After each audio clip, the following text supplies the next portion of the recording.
दोस्तों, मनुष्य अपने जीवन में जैसा कर्म करता है वैसा ही उसको फल भी मिलता है। लेकिन क्या किसी ने आपको ये बताया कि माता पिता के कर्मों का फल भी उसकी संतान को ही भोगना पड़ता है? हर एक मनुष्य को अपने और अपने माता पिता के किए हुए पुण्य दान कर्म का फल अवश्य प्राप्त होता है, चाहे वह कर्म अच्छा हो या बुरा, लेकिन उसका फल उसकी संतान को अवश्य मिलता है।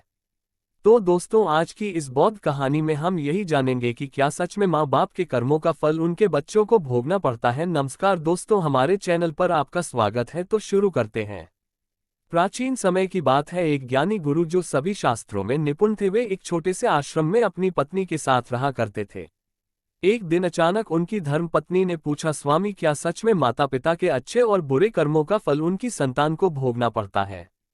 तभी उस गुरु ने अपनी पत्नी से कहा, जितनी सच्चाई इस बात में है कि मनुष्य जो जैसा कर्म करता है उसे वैसा ही फल प्राप्त होता है, उतनी ही सच्चाई इस बात में भी है कि माता पिता के अच्छे और बुरे कर्मों का फल उनकी संतान को अवश्य ही भोगना पड़ता है। आज मैं आपको एक सुंदर सी कहानी सुनाने जा रहा हूँ, जिसे सुनने के बाद आपको इस बात का ज्ञान होगा कि कैसे माता पिता के अच्छे और बुरे कर्मों का फल उनकी संतान को मिलता है और उन्हें किस तरह से भोगना पड़ता है। फिर गुरु ने अपनी पत्नी से कहा, एक नगर में एक अत्यंत गरीब व्यापारी रहता था। उस व्यापारी का नाम रमेश था, जो किसी तरह से दिन रात मेहनत मजदूरी करके अपने घर परिवार का पालन पोषण करता था। रमेश को मजदूरी में दिन भर काम करने के बाद 50 रुपये मिलते थे। उसमें से वह कुछ पैसों का रोजाना दान करता था और बाकी पैसों से अपने परिवार का पालन पोषण और घर का खर्च चलाता था। इस प्रकार धीरे धीरे कुछ समय बीतने के बाद उसके घर में एक सुंदर पुत्र का जन्म हुआ, जिसका नाम महेश था। उस गरीब व्यापारी रमेश के परिवार में अब कुल 3 सदस्य हो गए, दोनों पति पत्नी और एक उसका बेटा महेश। रमेश को अब धीरे धीरे अपने बच्चे के पालन पोषण में समस्या होने लगी, क्योंकि इधर प्रतिदिन महंगाई बढ़ती जा रही थी। फिर गुरु कहते हैं, एक दिन की बात है। रमेश के बेटे महेश ने अपने पिता से पूछा, पिताजी, आप रोजाना 50 रुपये कमाते हैं, जिसमें से आप कुछ पैसों को रोज दान कर देते हैं, और थोड़े से पैसों में हम अपना गुजारा कैसे कर पाएंगे? रमेश को चुपचाप देखकर उसकी पत्नी ने कहा, बेटा, ऐसी कोई बात नहीं है। तुम्हारे पिताजी रोज 50 रुपये कमाते हैं और वह कुछ रुपए दान कर देते हैं। ये सब दान तुम्हारे लिए ही करते हैं, दूसरों के लिए नहीं। लेकिन महेश इस बात को नहीं समझ पाया, क्योंकि वह बहुत ही छोटा था। गुरु ने कहा, इसी तरह से कुछ समय बीतता गया और रमेश का बेटा महेश अब धीरे धीरे बड़ा होने लगा। महेश की उम्र 14 वर्ष की हो गई। एक दिन की बात है, जब रमेश काम करके शाम के समय वापस अपने घर लौट रहा था, तभी रास्ते में एक काला सांड आया और आकर उस गरीब रमेश को मारने लगा। उस सांड के हमले से रमेश की वहीं पर मृत्यु हो गई। जब रमेश की पत्नी और उसके बेटे को रमेश की मृत्यु की खबर मिली तो उन्हें बड़ा दुख हुआ। फिर एक दिन रमेश के बेटे महेश ने अपनी माँ से पूछा, माँ, हमारे पिताजी कहाँ चले गए? रमेश की पत्नी ने कहा, बेटा, तुम्हारे पिताजी हम सबको छोड़कर यमपुरी में यमराज के पास चले गए हैं।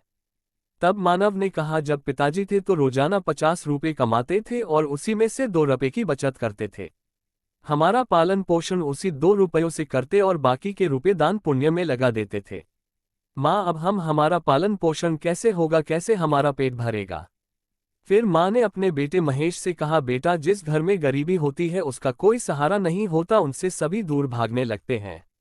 गरीबों का सहारा सिर्फ भगवान है, भगवान के अलावा कोई गरीब की सहायता नहीं करता।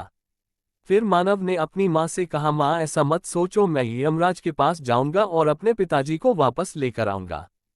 हमारी गरीबी देखकर यमराज को हमारे ऊपर अवश्य ही दया आ जाएगी और वह हमारे पिताजी को मेरे साथ जरूर भेजेंगे।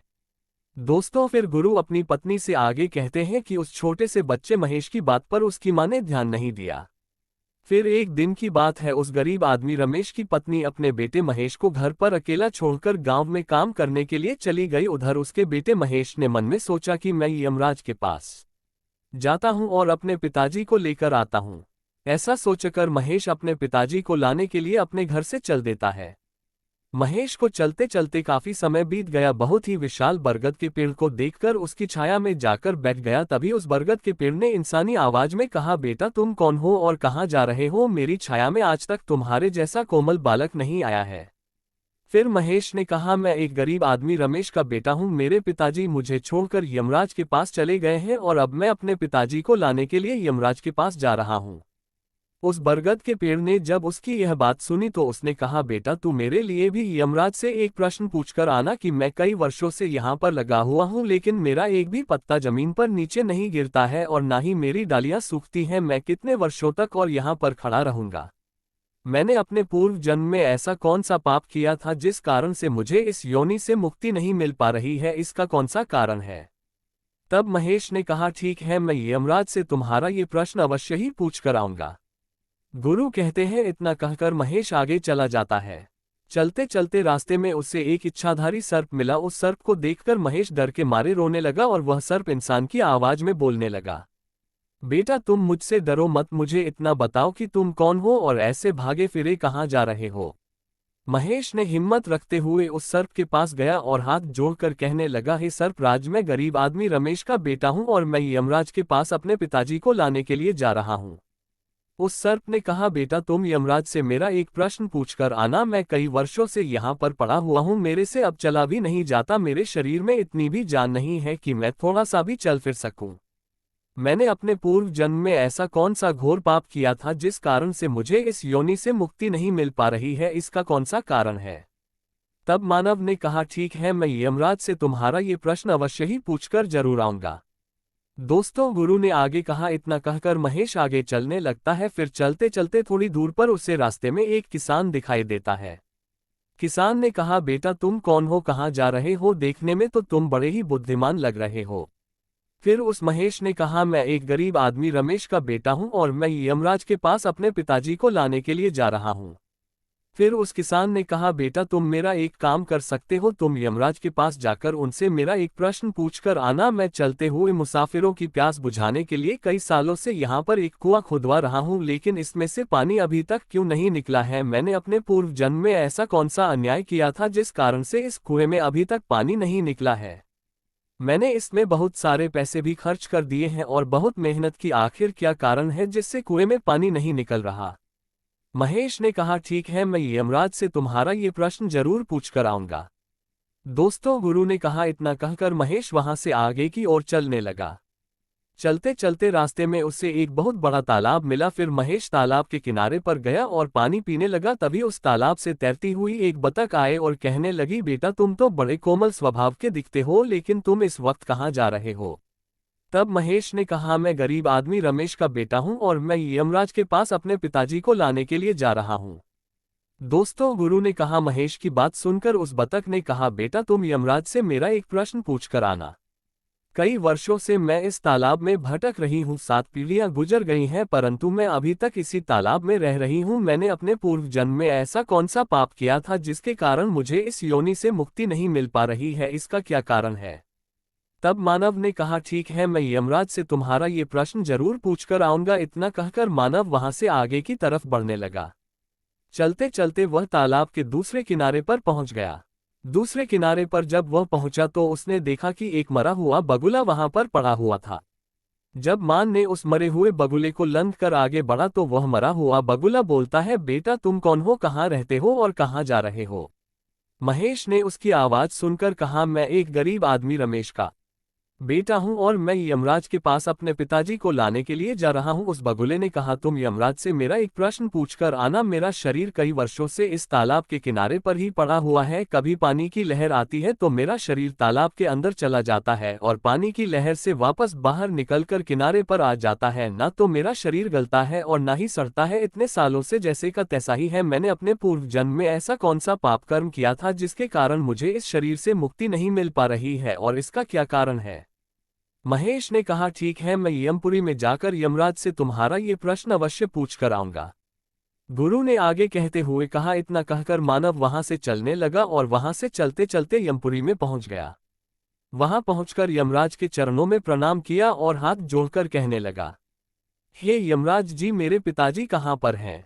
मैं अपने पिताजी को यहाँ से लेने के लिए आया हूँ, क्योंकि जब मेरे पिताजी घर पर थे तो वह प्रतिदिन रुपए कमाते थे, जिसमें से कुछ रुपए तो दान कर देते थे और कुछ रुपयों में से हम लोगों का पालन पोषण करते थे। लेकिन अब मेरे पिताजी घर पर नहीं रहते, उन्हें आपने अपने पास बुला लिया है, तो मैं और मेरी माँ भूखे मर रहे हैं। आप उन्हें जल्दी से मेरे साथ हमारे घर पर भेज दीजिए। दोस्तों, गुरु ने अपनी धर्म पत्नी से कहा। फिर यमराज ने उसके क्षण की बात को सुनकर कहा, ठीक है, मैं तुम्हारे पिताजी को घर पर भेज दूंगा। पहले तुम यहाँ पर शांत मन होकर बैठो। यमराज ने महेश को अपने पास में बिठा लिया और उसको अच्छे से भरपेट भोजन कराया। भोजन कराने के बाद पूछा, हे वत्स, तुम्हें और क्या चाहिए? फिर मानव को रास्ते में जो जो भी मिले थे उनके प्रश्न यमराज जी से पूछे। यमराज ने उन सभी के प्रश्नों का उत्तर दिया और कहा, बेटा महेश, तुम जाते समय उन सबको उनके उत्तर अवश्य ही बताना। फिर यमराज ने कहा, बेटा महेश, तुम अपने घर पर जाओ, तुम्हारी माँ तुम्हें ढूंढकर परेशान हो रही होगी और वह तुम्हारा इंतजार कर रही होगी, तुम्हारे पिताजी तुम्हारे घर पर पहुंच जाएंगे। फिर मानव यमराज जी को प्रणाम करके वहां से वापस अपने घर के लिए चलने लगा। चलते चलते रास्ते में सबसे पहले महेश को वही मरा हुआ बगुला मिला जो तालाब के किनारे पर पड़ा हुआ था। मानव को देखकर वह मरा हुआ बगुला कहने लगा, बेटा महेश, क्या तुमने यमराज से मेरा प्रश्न पूछा था? तब मानव ने कहा, हाँ बगुला, मैंने यमराज से तुम्हारा प्रश्न पूछा था। यमराज ने कहा कि तुम पहले बहुत बड़े विद्वान और ज्ञानी थे, परंतु तुमने किसी को भी अपना ज्ञान नहीं बताया। अब मर गए हो, वह ज्ञान तुम्हारे अंदर ही अंदर को चोट कर रहा है। जब तक तुम अपना ज्ञान किसी को नहीं बताओगे, अपनी ज्ञान की महानता नहीं दिखाओगे, तब तक तुम्हारी आत्मा को तृप्ति नहीं मिलेगी।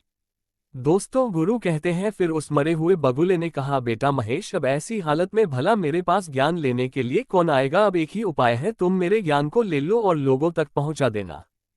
फिर उसने महेश को जितना भी उसके पास ज्ञान था वह सारा ज्ञान महेश को दे दिया और ज्ञान देने के बाद तुरंत ही उसकी आत्मा को मोक्ष की प्राप्ति हो गई। फिर महेश आगे की ओर चलने लगा। चलते चलते उसे वहीं बतख मिली। बतख ने कहा, बेटा महेश, क्या तुम यमपुरी से लौटकर आ गए? तो यमराज से मेरा प्रश्न पूछा था। महेश ने कहा, हाँ यमराज से मैंने तुम्हारा प्रश्न पूछा था।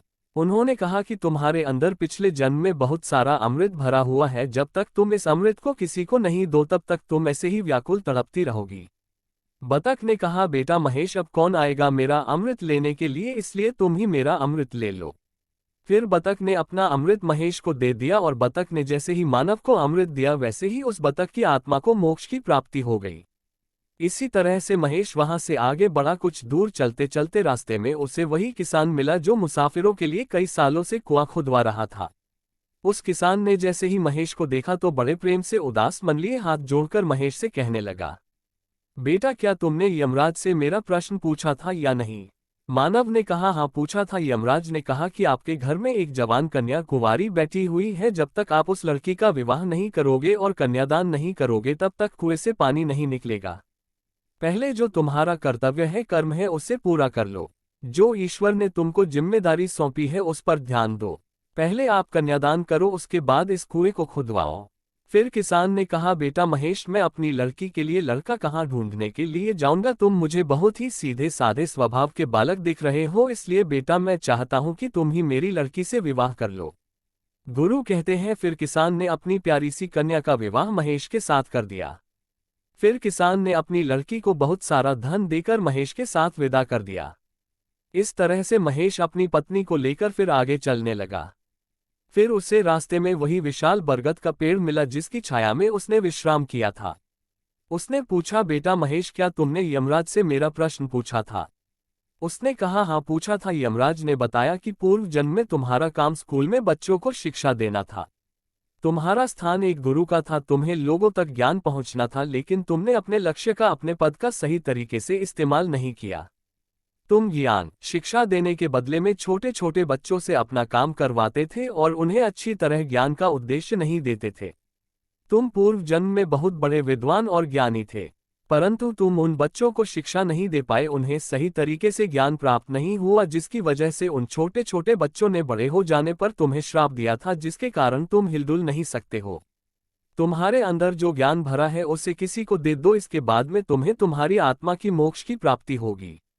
गुरु ने कहा। महेश की बात सुनकर उस बरगद के पेड़ ने कहा, बेटा महेश, मैं ये ज्ञान तुम्हें देता हूं और यह ज्ञान उन छोटे छोटे बच्चों को अवश्य देना। जैसे ही उस बरगद के पेड़ ने मानव को अपना ज्ञान दिया, वैसे ही उस बरगद के पेड़ की आत्मा को मोक्ष से संतुष्टि मिली और वह बरगद की योनि से मुक्त हो गया।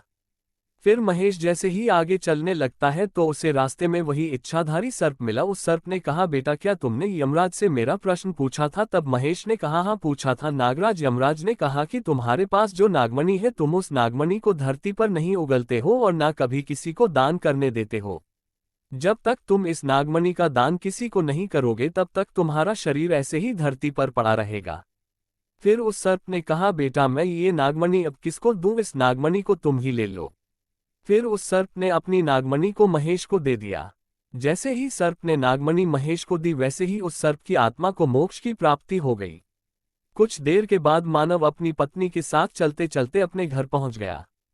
जब महेश अपने घर पर पहुंचा तो उसकी माँ उसको देखकर बड़ी खुश हुई और कहने लगी, बेटा तुम कहाँ पर चले गए थे और तुम्हारे साथ जो ये कन्या है वह कौन है।